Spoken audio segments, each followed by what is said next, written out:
샬롬 여러분, 부활의 날입니다. 오늘도 특별히 감사함으로 하나님 앞에 예배를 드리겠습니다. 함께 기도합시다. 하나님, 오늘도 우리를 예배의 자리로 인도하심을 감사드립니다. 특별히 부활의 주일을 맞아 우리 주 하나님을 찬양하고 또한 부활의 능력과 부활의 기쁨과 부활의 감격이 가득하게 하옵소서. 이 시간도 드리는 예배에 진정성이 있게 하시고 이 예배를 통하여 영광을 받으시며 예배 가운데 많은 위로와 능력과 은혜 더하심이 있게 하옵소서. 예수님 이름으로 기도드립니다. 아멘. 네, 찬송가 160장입니다. 무덤에 머물러 찬송가 160장.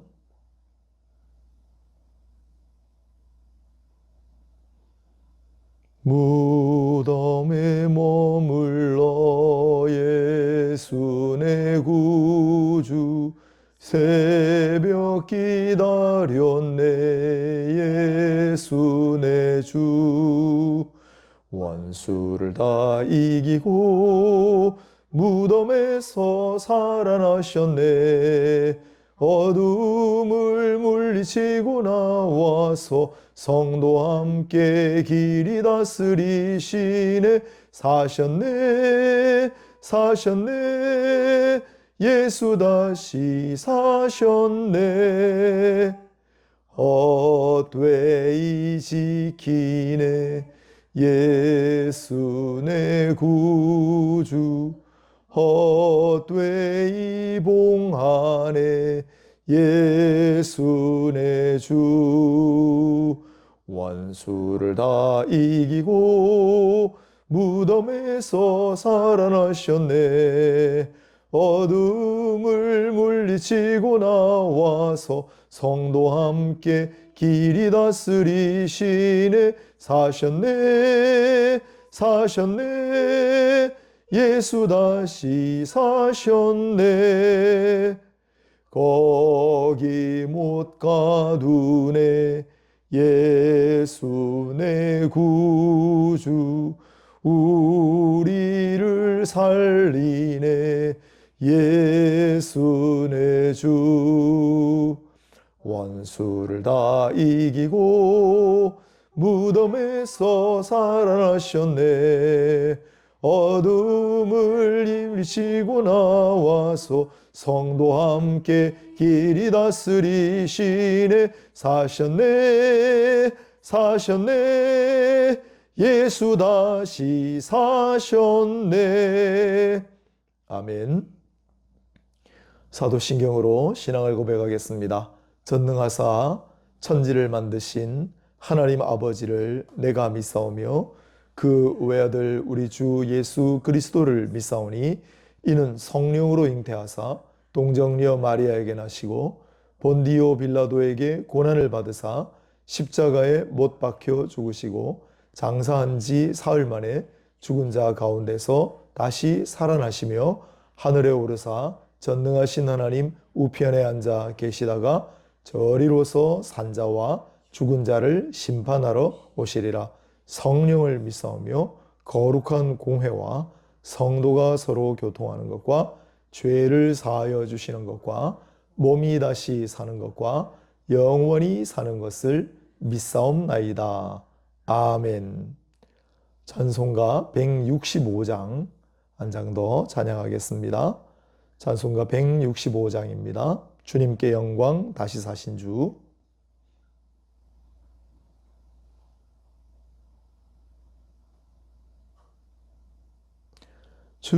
주님께 영광 다시 사신 주 사망 권세 모두 이기시었네.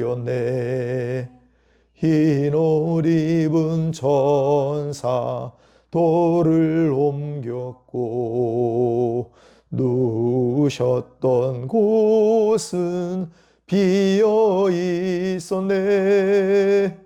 주님께 영광, 다시 사신 주.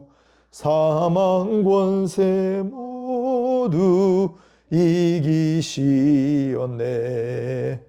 부활의 주님 나타나시사 두려움과 의심 물리치셨네. 주의 교회 기뻐 찬송하여라. 다시 사신 주님 죽음 이겼네. 주님께 영광, 다시 사신 주. 사망 권세 모두 이기시었네. 생명의 임금, 영광의 주님. 주님 없는 삶은 헛될 뿐이라. 주의 사랑으로 세상 이기고 요단건 본향 가게 하소서. 주님께 영광, 다시 사신 주.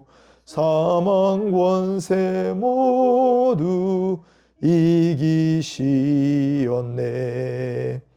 아멘.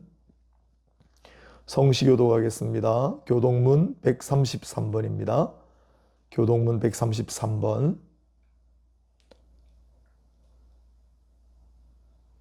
하나님께서 그를 사망의 고통에서 풀어 살리셨으니 이는 그가 사망에 매여 있을 수 없었음이라. 우리 주 예수 그리스도로 말미암아 우리에게 승리를 주시는 하나님께 감사하노니, 그러므로 내 사랑하는 형제들아, 견실하며 흔들리지 말고 항상 주 일에 더욱 힘쓰는 자들이 되라. 이 말을 할 때 예수께서 친히 그들 가운데 서서 이르시되 너희에게 평강이 있을지어다 하시니, 그들이 놀라고 무서워하여 그 보는 것을 영으로 생각하는지라. 예수께서 이르시되 어찌하여 두려워하며 어찌하여 마음에 의심이 일어나느냐. 내 손과 발을 보고 나인 줄 알라. 또 나를 만져보라. 영은 살과 뼈가 없으되 너희 보는 바와 같이 나는 있느니라. 그러나 이제 그리스도께서 죽은 자 가운데서 다시 살아나사 잠자는 자들의 첫 열매가 되셨도다. 예수께서 이르시되 나는 부활이요 생명이니 나를 믿는 자는 죽어도 살겠고 무릇 살아서 나를 믿는 자는 영원히 죽지 아니하리니 이것을 네가 믿느냐. 이르되 주여 그러하외다. 주는 그리스도시요 세상에 오는 하나님의 아들이신 줄 내가 믿나이다. 아멘. 우리 주님 가르쳐 주신 기도로 만든 찬송가 635장 주기도문송을 함께 부를 때 예배를 위하여, 말씀을 위하여, 기도를 위하여, 우리의 삶을 위하여 함께 기도하는 마음으로 부르시길 바랍니다. 하늘에 계신 아버지, 이름 거룩하사 주님 나라 임하시고 뜻이 이루어지이다. 일용할 양식 주시고 우리들의 근죄 다 용서하옵시고 또 시험에 들게 마시고 악에서 구원하소서. 대개 주의 나라 주의 권세 주의 영광 영원히 아멘.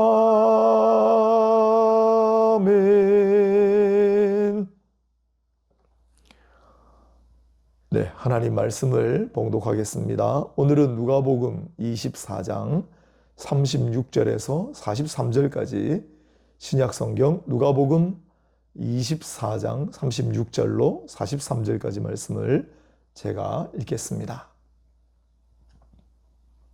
누가복음 24장 36절부터 하나님 말씀입니다. 이 말을 할 때 예수께서 친히 그들 가운데 서서 이르시되 너희에게 평강이 있을지어다 하시니 그들이 놀라고 무서워하여 그 보는 것을 영으로 생각하는지라. 예수께서 이르시되 어찌하여 두려워하며 어찌하여 마음에 의심이 일어나느냐. 내 손과 발을 보고 나인 줄 알라. 또 나를 만져보라. 영은 살과 뼈가 없으되 너희 보는 바와 같이 나는 있느니라. 이 말씀을 하시고 손과 발을 보이시나 그들이 너무 기쁨으로 아직도 믿지 못하고 놀랍게 여길 때 이르시되 여기 무슨 먹을 것이 있느냐 하시니 이에 구운 생선 한 토막을 드리니 받으사 그 앞에서 잡수시더라. 아멘. 네, 오늘 본문으로 제목을 놀라고 놀라며 놀라다, 놀라고 놀라며 놀라다 제목으로 말씀을 강론하도록 하겠습니다. 예루살렘에 숨어있던 사도들을 찾아온 두 사람이 있었습니다. 엠마오 출신의 제자들이었지요. 그들은 사도들에게 이런 말을 했을 겁니다. 예수께서 우리가 낙심하여 고향으로 돌아가던 길에 우리에게 나타나셨습니다. 그런데 처음에는 몰라뵀어요. 가는 길 내내 성경 이야기를 우리에게 들려주셔서 우리가 너무 고마워서 우리 집으로 가서 식사를 대접하도록 해주십시오. 그래서 같이 밥을 먹는데 빵이죠.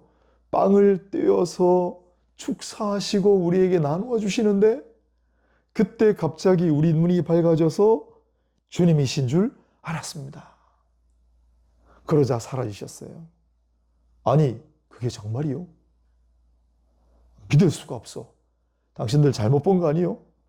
그런 대화를 나누고 있을 때 갑자기 그들 사이로 예수님께서 나타나셨습니다. 요한복음 20장에 보면 문을 꼭꼭 걸어 잠그고 거의 숨어 있었거든요. 그런데 갑자기 그들 사이에 나타나신 거예요. 이게 어떻게 된 일인가? 이가 어디로 들어왔는가?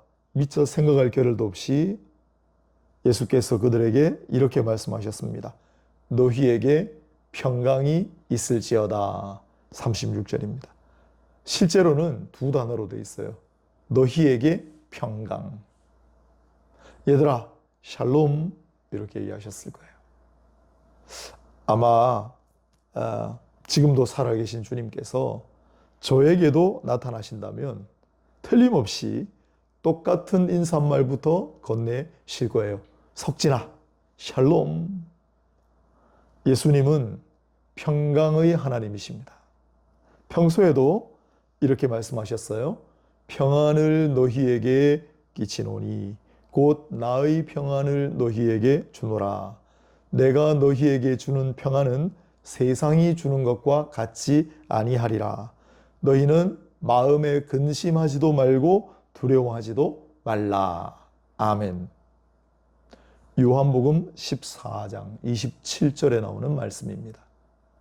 평강의 주님께서 숨어있는 잡혀갈까봐 제자들에게 나타나셔서 너희에게 평강이 있기를 원하노라. 말씀하신 것과 같이 평강의 주께서 지금도 살아계시기 때문에 저에게도 여러분에게도 평강을 주시기를 기원합니다. 자, 이제 다시 본문 속 이야기로 돌아가서 갑자기 그들 사이에 나타난 누군가 때문에 아직 누군지 몰랐기 때문에 제자들은 깜짝 놀랐습니다. 그냥 놀란 정도가 아니라 영어로 번역을 보니까 소스라치게 놀라다, 공포에 빠지다, 그런 단어를 써서 번역을 했어요. 그런데 예수님께서 그 제자들을 보시면서 어찌하여 두려워하느냐라고 말씀하시는데, 여긴 두려워하다라고 번역했지만 원래 단어는 놀라다라는 단어예요. 왜 놀라느냐? 왜 놀라느냐? 이렇게 말씀하시는데, 그때 놀라다라는 단어는 앞에는 공포에 빠졌다였잖아요. 여기 놀라다는 당황하다, 흔들리다, 마음이, 그런 뜻을 가진 단어예요. 그리고 이 제자들에게 예수님께서 손과 발을 보여주시자 그제서야 제자들은 너무 기뻐함으로 여전히 놀랍게 여겼다. 놀라다는 말이 또 나옵니다. 그런데 이 세 번째 쓰인 놀라다라는 말은 앞에 첫 번째, 두 번째 놀라다하고 조금 다르게 기이하다, 경이롭다 라는 의미를 가지고 있습니다. 자, 예수님께서 부활하셔서 특히 11제자, 가룟 유다는 죽었기 때문에 예수님을 팔았던 유다는 이미 사라졌고 11제자에게 친히 나타나시는 장면인데, 이 부활을 목격한, 대부분은 예수님 부활하신 걸 처음 봅니다. 부활을 목격한 제자들의 반응이 바로 놀라고 놀라며 놀라다 였다는 거예요. 자, 그러면 하나씩 살펴보도록 하겠습니다. 첫 번째 놀라고는 두 가지 이유가 있는데, 제자들이 예수님께서 나타나셨을 때 왜 놀랐겠습니까? 첫 번째는, 이유는 바로 자신들이 숨어 있는 것을 발각되었다라고 생각해서, 잡혀가면 죽거든요. 그래서 깜짝 놀랐을 거고, 또 한 가지 이유는 귀신인 줄 알았어요. 영이라고 생각했다라고 점잖게 번역해놨지만 귀신인 줄 알고 놀랐습니다. 소스라치게 놀란 거죠. 공포에 빠진 거죠. 여러분, 이 두 두려움, 공포, 놀람은 공통점이 있습니다. 둘 다 죽음과 관련이 있다는 거예요. 지금 숨어 있는데 예수의 제자들이었는데 발각이 되어서 잡혀가면 고문을 당하고 죽임을 당하게 됩니다. 그래서 깜짝 놀라고 공포에 빠졌던 거죠. 귀신은요? 귀신은 죽음과 관련 있는 존재 아닙니까? 그래서 귀신을 보고 깜짝 놀랐죠. 말하자면 제자들이 첫 번째로 놀란 것은 바로 죽음의 공포와 관련이 있다는 겁니다. 인간이 넘어서기가 어려운 바로 근원적인 공포가 되겠습니다. 오래전부터 사람들은 공포로부터의 자유를 외쳤습니다. 1941년에 미국의 루즈벨트 대통령이 4가지의 자유를 발표했는데, 그 중에 한 가지가 바로 이 공포로부터의 자유예요. 인간은 늘 어떤 공포 속에 살아갑니다. 1941년에 공포로부터의 자유, 전쟁의 공포로부터의 자유, 기아의 공포로부터의 자유, 뭐 그런 공포로부터의 자유인데, 지금 세월이 많이 지났지 않습니까? 이 공포는 조금 사라졌을까요? 아니요. 오히려 그때 100년 전에는 몰랐던 공포들까지 지금 추가가 돼서 여전히 전쟁의 공포 있고요. 기아의 공포 있고요. 그런데 예전에 몰랐던 고소공포증, 폐쇄공포증, 또 우리 둘째 딸이 옛날에 조금 그랬는데 거미공포증을 앓는 사람들이 있어요. 또 요즘 많이 생기는 그 공황장애라는 거 있죠. 그것도 일종의 공포증이에요. 아니, 왜 이렇게 날이 갈수록 공포는 사라지기는커녕 점점 더 늘어갑니까? 가장 근원에 있는 게 죽음의 공포인데, 그러면 인간이 죽음의 공포를 극복할 수 있나요? 없죠. 이 죽음의 공포, 또 죽음의 세계를 지배하는 사탄, 악마, 마귀의 공포, 귀신의 공포, 이것을 넘어서고 이기고 승리할 수 있는 유일한 것이 바로 예수의 부활입니다. 죽음의 권세를 이기셨기 때문에 오직 예수의 부활만이 가장 기초적이면서 가장 막강한 죽음의 공포, 악마의 공포를 깨뜨렸습니다. 죽음의 공포를 극복할 수 있다면 나머지 공포도 얼마든지 극복할 수 있지 않겠습니까? 제자들은 예수의 부활을 몰랐습니다. 그렇기 때문에 여전히 나타난 예수님이 귀신이라고 생각하고 공포에 떨었습니다. 그런데 만일 예수님의 부활을 알았고 믿었다면 예수님께서 나타나셨을 때 예수께서 부활하셨구나. 그러면 공포에 떨지는 않았을 테죠. 자, 그렇다면 여러분은 어떻습니까? 만일 여러분 앞에 부활하신 예수님께서 딱 나타나신다면, 얘야 샬롬 하고 나타나신다면 깜짝 놀라고 공포에 떠실 겁니까? 아니면 반가이 맞으실 겁니까? 공포에 떨고 있던 제자들에게 주님은 언제나 똑같은 말씀을 하셨어요. 제자들이 배를 타고 가다가 폭풍을 만나서 죽음의 공포 가운데 떨고 있을 때 예수님이 다 나타나셔서 뭐라고 했는지 아세요? 안심하라. 나니 두려워하지 말라. 나다. 안심해라. 그때 안심해라도 샬롬이에요. 두려워하지 말라. 이전에도 이후에도 예수님의 말씀은 똑같습니다. 평강의 하나님이시기 때문에 나니 안심하라. 두려워하지 말라. 너희에게 평강이 있을지어다. 내가 너희에게 평안을 주노라. 혹시 지금 어떤 두려움으로, 어떤 불안과 공포로 떨고 계시는 분들이 있다면 바로 이 주님의 말씀으로 안심하시고 또한 마음의 평안을 가지시고 또한 용기를 내시기를 바랍니다. 우리는 예수의 부활을 믿는 사람들로 죽음의 공포까지도 이겼노라 하고 선언하는 사람들이니 그 죽음의 공포보다 못한 수많은 공포들을 얼마든지 이기고 나갈 수 있다는 사실을 꼭 믿음으로 간직하시기를 바랍니다. 자, 두 번째 놀라면은 동요하고 흔들리는 감정에 해당합니다. 왜 그렇게 말씀드릴 수 있냐면 예수님께서 제자들을 보시고는 이렇게 말씀하시잖아요.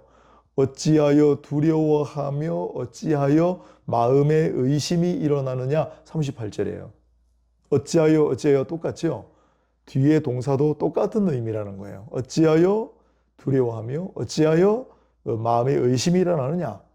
이때 이 두려워하다는 놀라다라는 단어라고 그랬는데 이 놀라다라는 단어는 마음이 막 흔들리고 마음이 요동치고 그런 의미를 가지고 있습니다.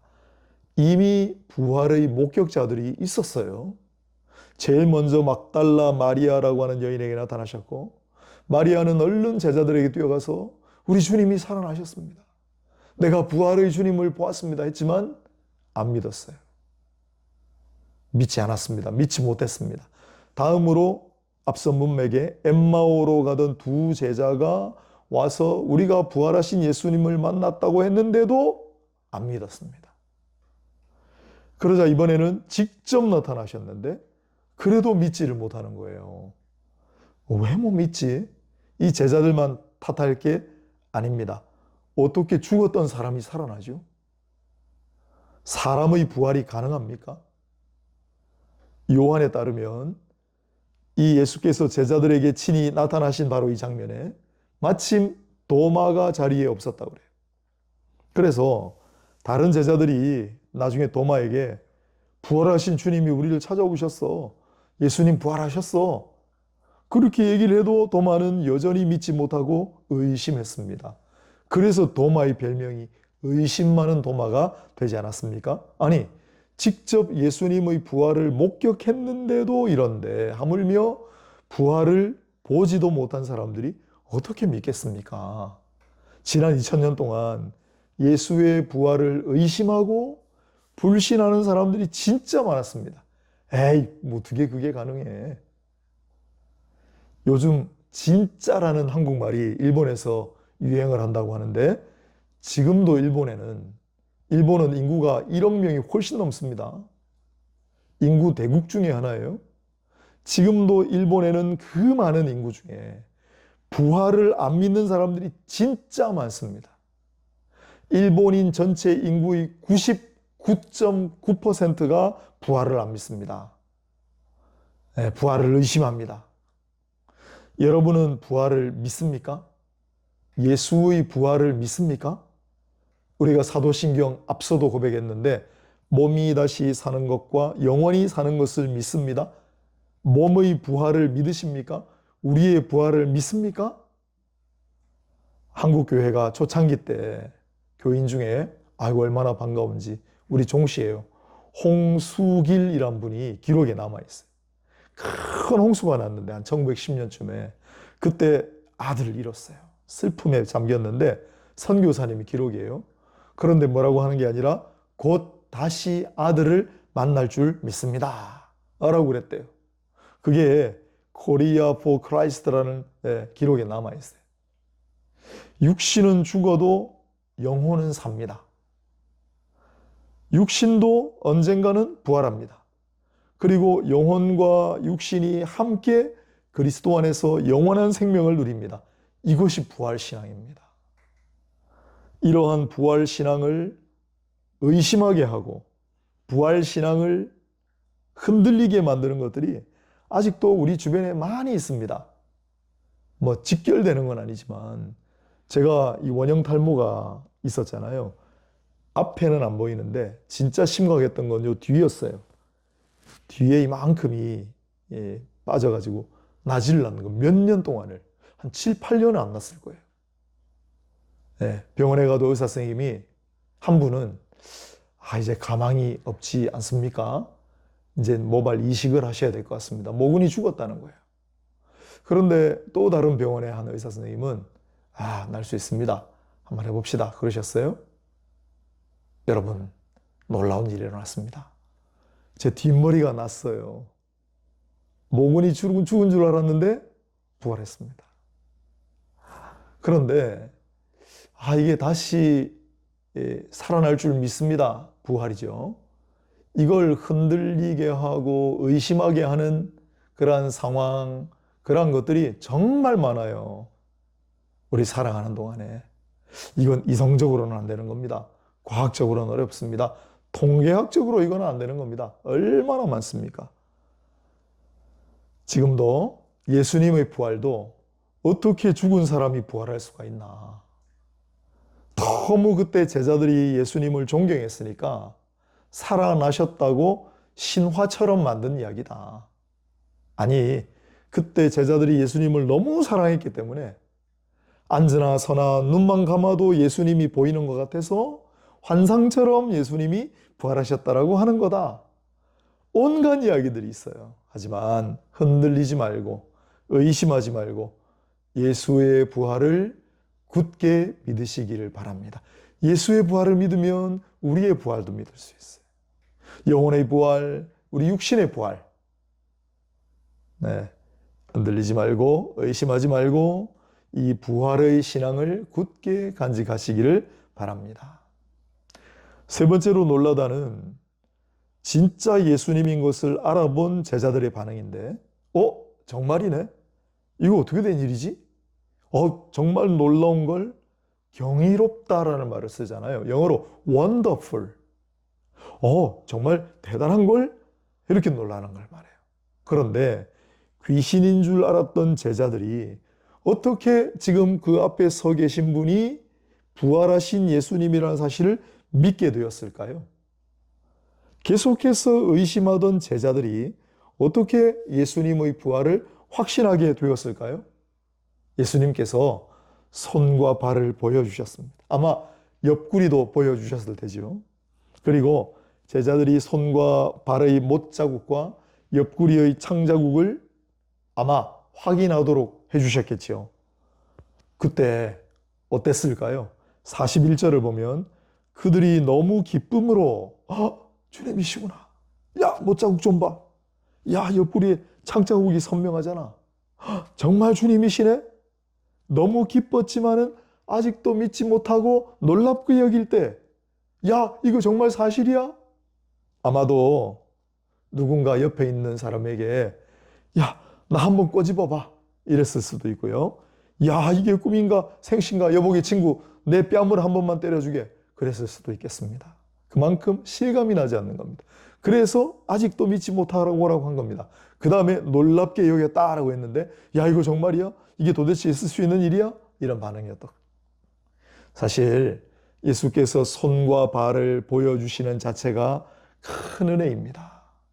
우리 신앙의 선배님들은 예수님의 손과 발 옆구리의 창자국을 우리한테 보여주는 게 아니라 올라가서 하나님 아버지 앞에 보고용으로 보여주실 텐데, 그걸 제자들에게 보여주신 자체가 다시 한번 은혜를 베푸신 거다라고 그랬습니다.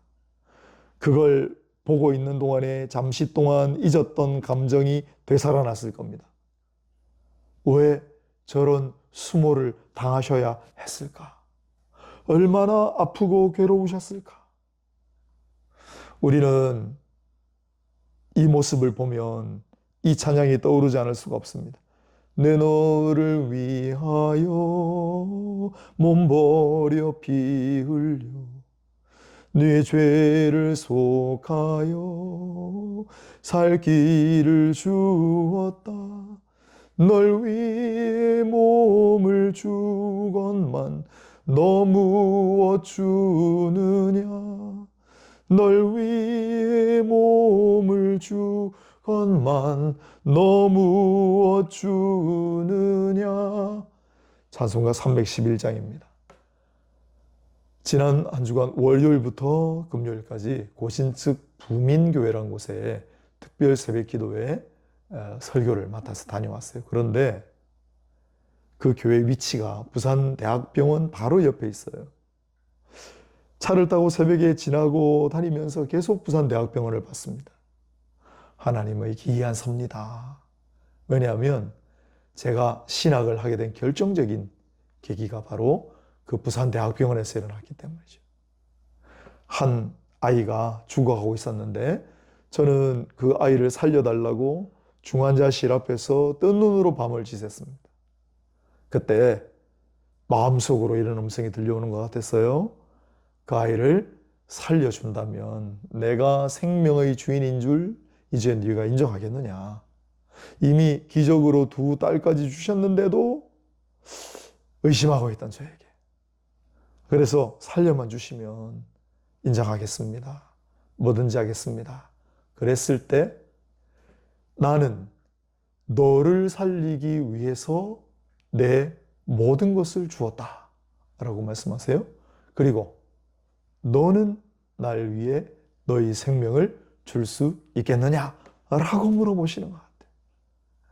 내가 지어낸 말일 수가 없잖아요. 그래서 제가 무조건 드리겠습니다. 저희 생명을 드리겠습니다. 그 사건이 일어났던 그곳이 바로 부산대학병원 중환자실이었어요. 새벽에 5일 동안을 지나다니면서 마치 그때로 리셋되는, 그때로 다시 돌아간 듯한 그런 느낌이었습니다.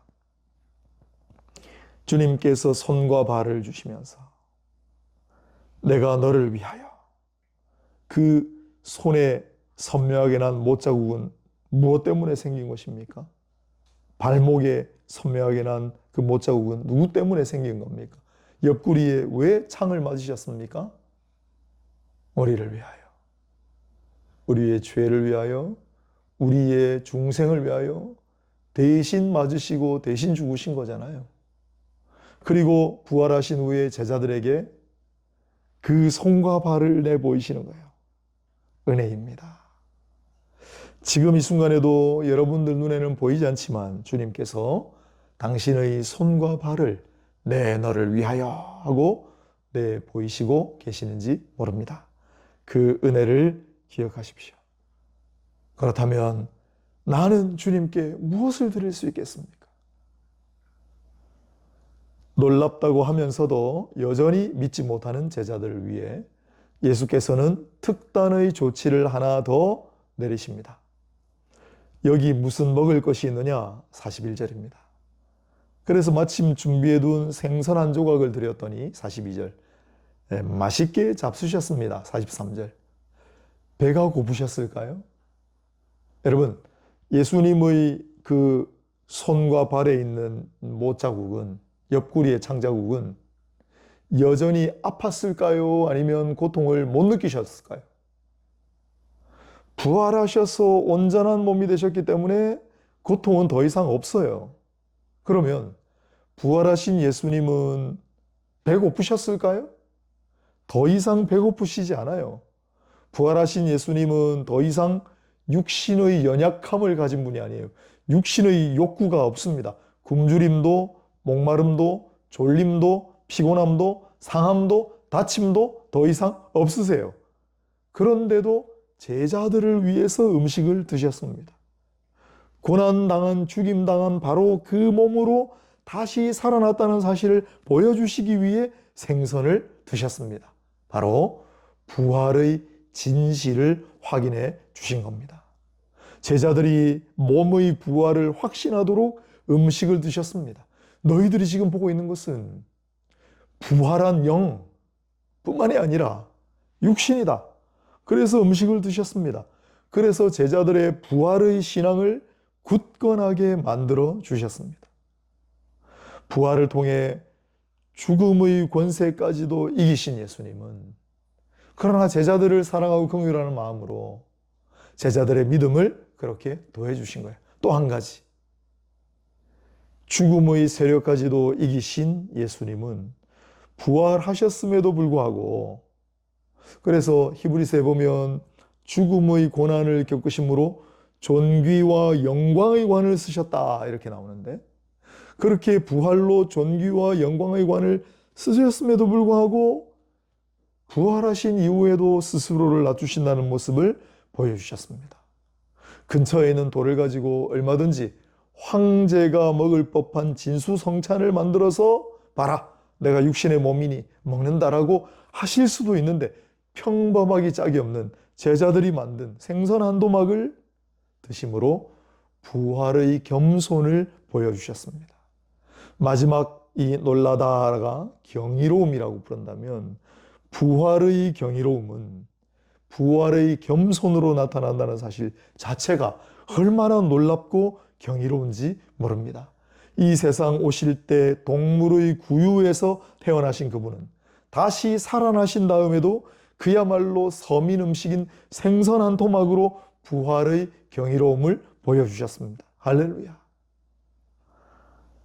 부활하신 예수님은 여전히 겸손하심으로 오늘 지금도 살아계셔서 낮고 낮은 자리에 있는 자들에게도 나타나시고 낮고 낮은 자들을 만나주시는 줄 믿습니다. 주님은 부활하셨고 지금도 살아계셔서 하나님 보좌 우편에 계셔서 이 낮은 자들을 위하여 기도하시고 이 낮은 자들을 위하여 지금도 일하고 계신다는 사실을 기억하시기를 바랍니다. 이러한 산부활의 신앙이 있는 사람들에게는 죽음도 두렵지 않습니다. 이 세상의 어떤 공포도 그를 제압할 수가 없습니다. 넘어지고 절망해도 언제든지 다시 일어설 수 있습니다. 우리는 부활을 확신하기 때문에 날마다 죽었던 것 같다가도 날마다 다시 살아나는 은혜를 우리 살아가는 가운데도 누릴 수 있습니다. 우리는 부활의 증인들이고 부활의 성도들이기 때문입니다. 오늘 제자들에게 갑자기 나타나신 예수님, 그로 말미암아 제자들이 보인 반응 세 가지, 놀라고 놀라며 놀라다. 그러나 그 각기 다른 반응에 담겨있는 우리와 같은 모습들, 그리고 결국은 그들 의심하고 믿지 못하던 그들에게 이 부활의 신앙을 굳건하게 만들어주신 것은 바로 예수님이셨다는 사실, 그 손과 발의 은혜를 기억하십시오. 지극히 겸손함으로 부활하신 후에 존귀와 영광으로 관을 쓰신 이후조차도 겸손하심으로 생선 한 토막을 친히 잡수시는 그분의 모습을 늘 기억하시면서 우리 살아가는 가운데도, 또 육신은 비록 쓰러지고 영혼으로 살아나는 가운데도 우리 이 부활의 신앙을 굳건하게 간직하고 살아가시기를 바라고 기도합니다. 함께 기도하겠습니다.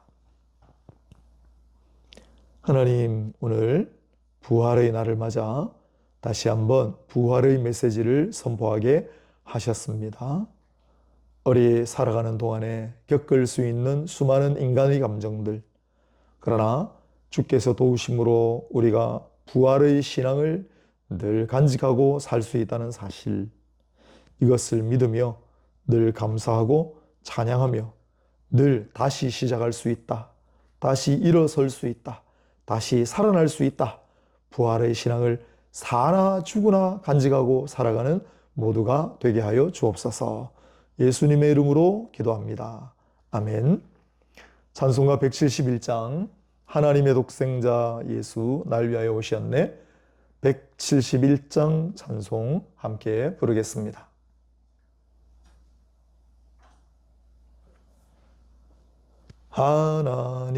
하나님의 독생자 예수 날 위하여 오시었네. 내 모든 죄 사시려고 십자가 지셨으나 다시 사셨네. 살아계신 주 나의 참된 소망, 두려움이 사라지네. 사랑의 주내 갈 길 인도하니 내 모든 삶의 기쁨 늘 충만하네. 주 안에서 거듭난 우리 기뻐하며 찬양하리. 가슴 속에 넘치는 확신, 우리의 가는 길에 소망 넘치네. 살아계신 주 나의 참된 소망, 두려움이 사라지네. 사랑의 주내 갈 길 인도하니 내 모든 삶의 기쁨 늘 충만하네. 선한 싸움 다 마친 후에 우리 주님 뵈오리라. 사망 권세 다 물리치고 주님이 다스리니 영광 넘치네. 살아계신 주 나의 참된 소망, 두려움이 사라지네. 사랑의 주 내 갈 길 인도하니 내 모든 삶의 기쁨 늘 충만하네. 아멘. 네, 오늘 부활의 기쁨과 감격을 누리시기를 바랍니다. 가족과 이웃과 함께 하시면 더 큰 은혜가 있을 줄로 믿습니다. 바야흐로 꽃이 만개하는 계절이 왔습니다. 봄을 만끽하시며 건강 유의하시고 잘 지내시기를 바랍니다. 이제 우리 부활의 날 함께 기도함으로 마무리하도록 하겠습니다. 잠시 부활의 주님을 찬양하며 오늘 시간 부활의 기쁨과 부활의 감격과 부활의 은혜를 오늘 하나님 앞에 드립시다. 우리의 믿음과 우리의 헌신을 하나님 앞에 드립시다. 우리의 간구하는 사연, 우리의 믿음을 하나님 앞에 올려 드립시다. 같이 한번 기도하고 축도하고 마치겠습니다. 거룩하시고 자비로우신 하나님, 오늘도 하나님 앞에 함께 기도하기를 원합니다. 우리 성도들의 기도가 하나님 앞에 올라가게 하시고 또한 하나님 들으심으로 기도 응답의 기쁨을 더하여 주시기를 소원합니다.